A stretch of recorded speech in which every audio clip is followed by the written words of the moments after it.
and I divided her face into, well, one, that's the same distance as that. I left a bit shorter at the top to get a bit more at the bottom. But if somebody's looking straight at you, the distance between there and there is exactly the same as that. The top bit can vary. Somebody could be having a fringe or a hat, but if we were to take this up, her hairline would be there. So the distance from your hairline to the top of your nose to bottom of the nose, and bottom of your nose to chin, they're all the same. It's amazing, isn't it? So once you start recognising those sort of measurements, then things can become a bit easier. So what I did is, I drew a line down the middle and I started measuring from the middle out. So if you look, if I measure her eye here,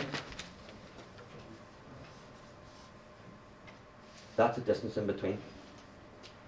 And if I slide this down, that's width of her nose.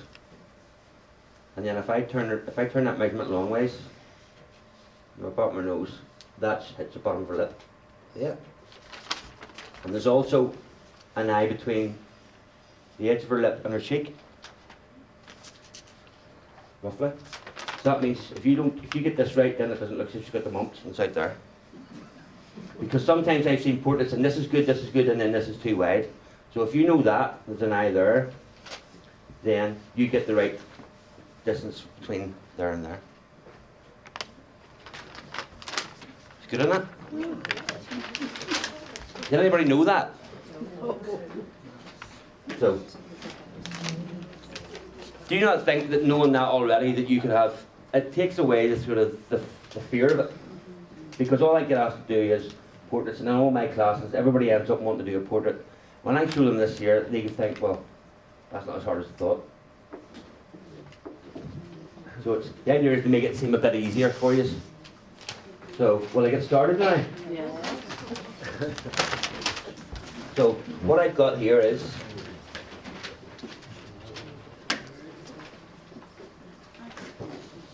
I've got like a skin tone, that sort of tone there. Yeah. I've got like a red, that sort of tone, an orange, and a lightish brown, and then I'll use some black. So you can see my hand there. And that's it? That's basically it, yeah, with black and some white in it. You should be able to do it all with that. There's no point getting too complicated about things. So I'll just pour in and then you can ask me questions or throw it at me or... Right, so first thing I would do, these are just pencil lines that I've drawn on just to save a bit of time. So I'm just going to go over these with the brown.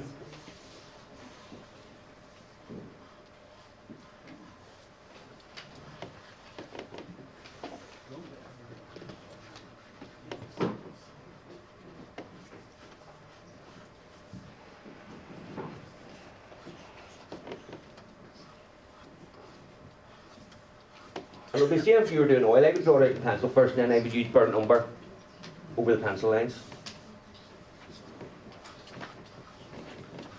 And then the other similarity about oil is that, stuff like that, is that I would start off with the skin tone that was in the middle of her face. So, not the lightest part, you can see that over there, or not the darkest part, but somewhere like that. So if I was doing this in oils, I would get a skin tone, something like that, put it on the whole face, and then darken and lighten from the middle. So you do dark first, and then you'd highlight at the end. So it's a bit similar to this. So we'll just...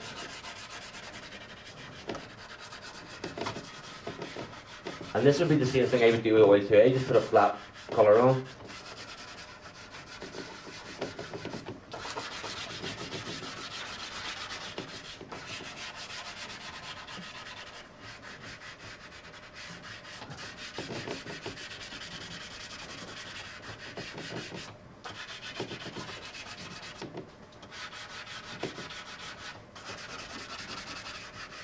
And this is watercolour paper, by the way, that I'm using. It suits me more because I rub it a lot, and I've rubbed holes in pastel paper a couple of times. So What weight of paper is that? it's I think it's 140, so it's not too heavy, but The 70 I've rubbed holes in as well. Yeah. So Not rough. yeah, it's the knot, you know, the middle one. Pastel paper's good because you get the nice colours in it and stuff, but I don't know, it doesn't seem. I was doing a demonstration once and I was getting to the end, I was finishing off where I went like that and ripped the whole thing, so that was the end of that. But the pastel paper's good because then you can leave the paper coming through in places and stuff, and it can look really good. But I think it's just down to your own style, and because I would rub a lot of this kind of suits me. So you adapt the materials you use to the style that you have. That makes sense? Yeah?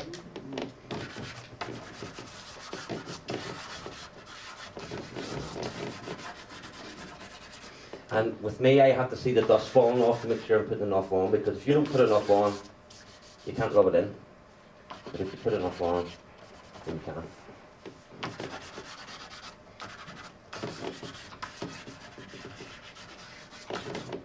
So this is exactly the same way I do it with oil. So I would start off with that, and then I would go to black. Because if I'm looking at her face, I'm deciding on the skin tones because of what's behind her on either side of her face. If I'm mixing skin tones against white here, when I put the black in at the end, then I think, well, that wasn't dark enough or it was too light. So you have to try to, I would never leave white paper anywhere. Stage one, you always block it in. Yeah?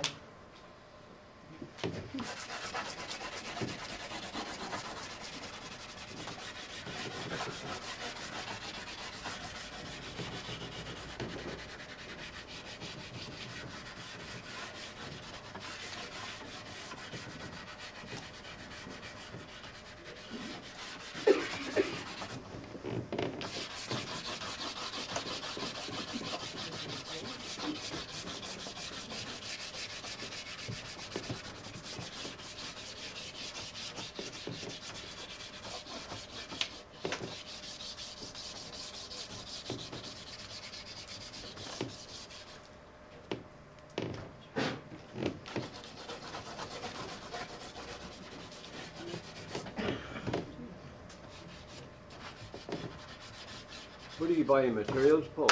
Fabric Graphics is about the best, but it's not the cheapest, but they have the biggest range. And these pastels I'm using are these inscribed ones, have you seen those?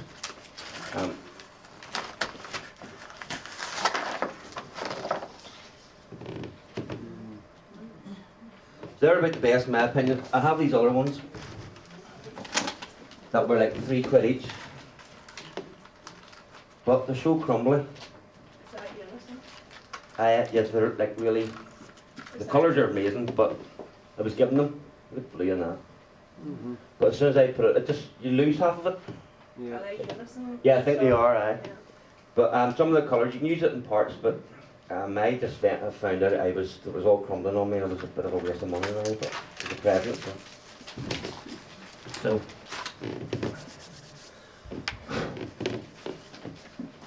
that's the lightest in the dark, or the middle and the dark one.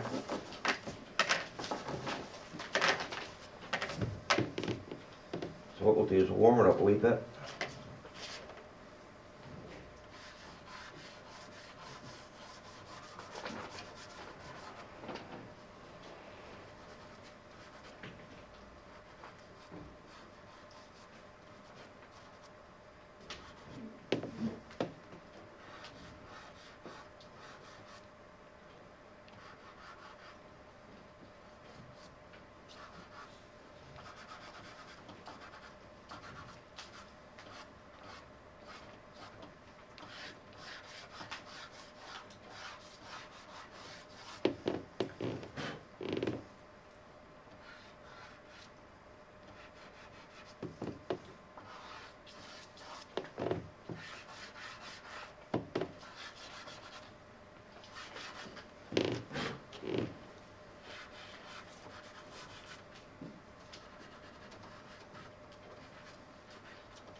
some colour in her eyes now, looking grey.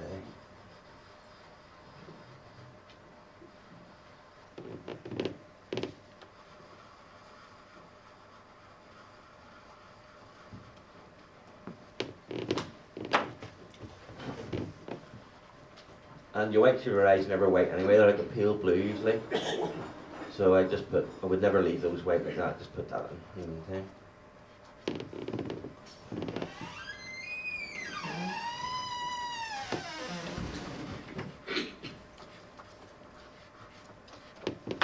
And then we usually look through that, see, because that shows up. Anything that doesn't look right, you see easier through that. Some optical thing in your brain, some guy explained it to me one night, but, or what I do sometimes, I take a photograph of my mobile phone of what you're doing. That's actually is good, and then you can think, well, that eye is too high or too low. You seem to be able to, it shows it up quicker than looking at it like that. So maybe a mistake that I made, if I didn't have this or my mobile phone, I wouldn't see it till the next day, whereas I can see that immediately if it's not right. It's another tip.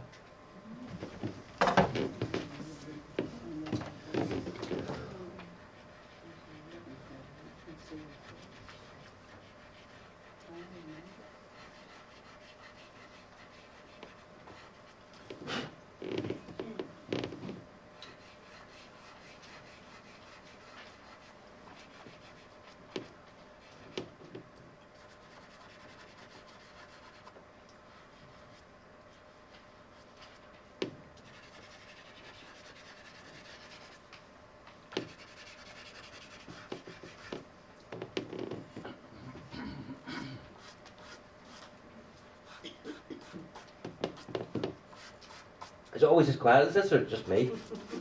We'll get ready in a minute. All right. Drink comes out.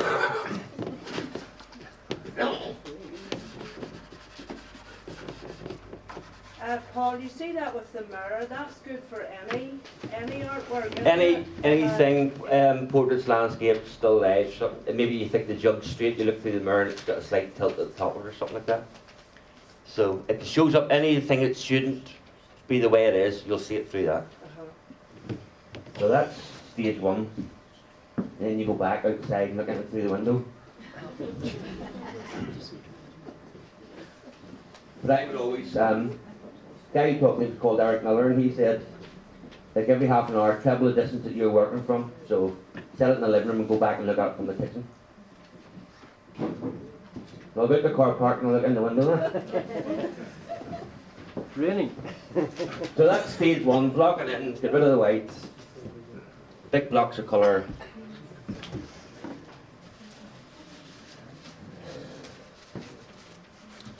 And then what we do next is start blending it in. So this would be the same sort of thing if it was always, just lay the colour on and then you get a brush out and you start blending the colours in. So happy enough then? Yep.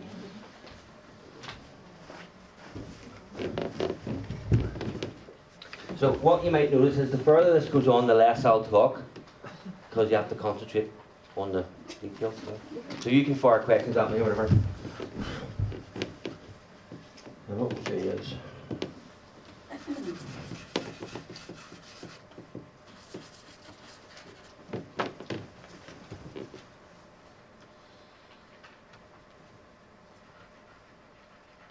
has everybody done portrait saying before? Yep. Well, now's your chance, you see. You've got a picture to work from.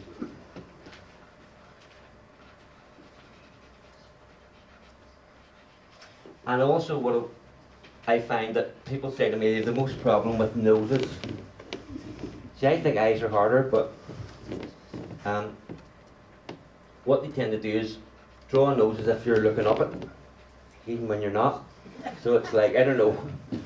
But to me it's just, same as a mouth. The nose is really just like, it's a bit like a seagull, right? With brackets around it. Right? And then the mouth is like a seagull too, that's what I was showing here. So I would never do a mouth like that. So what you do is you do the top bit, and then the bottom you would make by the shadow underneath it.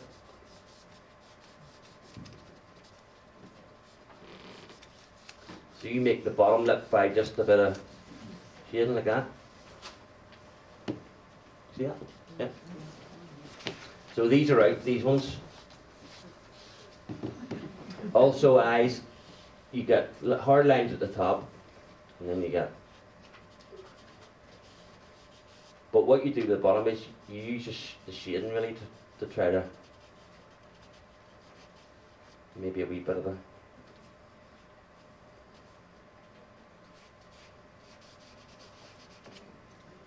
Rather than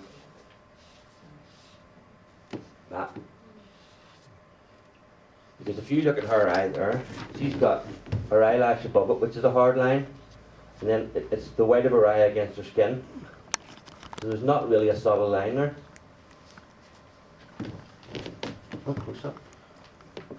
So you can see the hard line there, but that's just more shading really than a hard line. So that's that.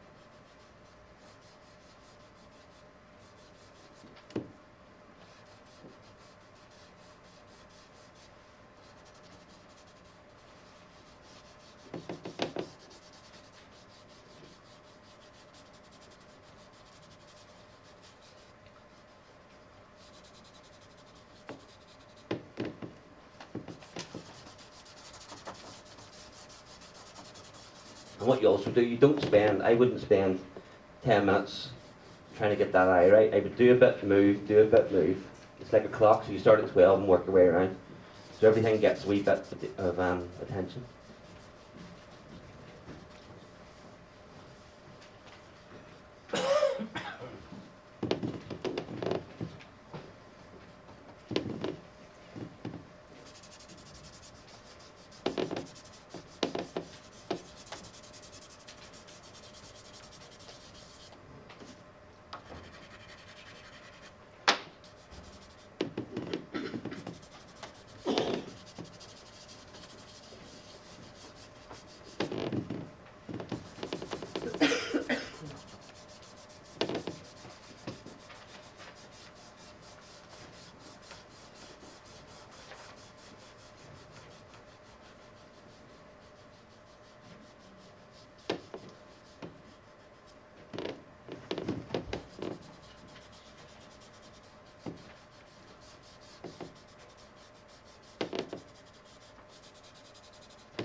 That's handy having that up there actually. That was one we did last week. Oh.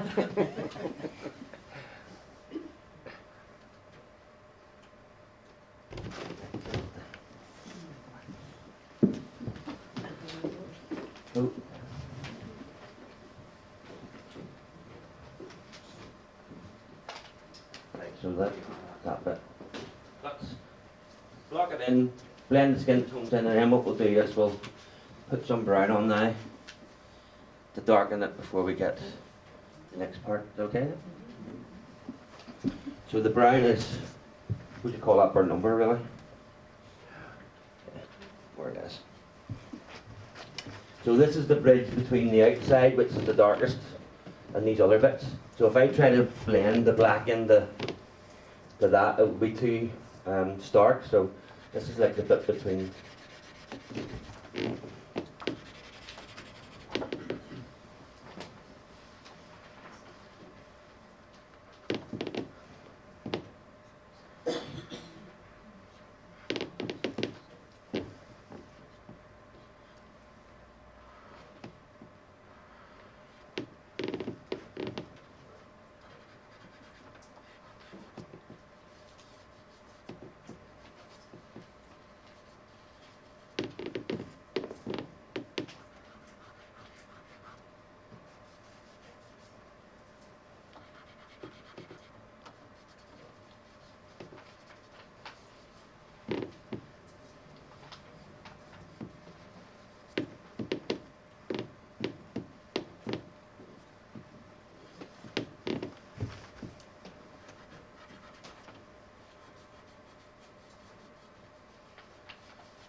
And again, I'll put the brown on before I put the black on for her eyebrows, because putting black straight on there would be too much of a shock between the two tones. So.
What do you think there so far?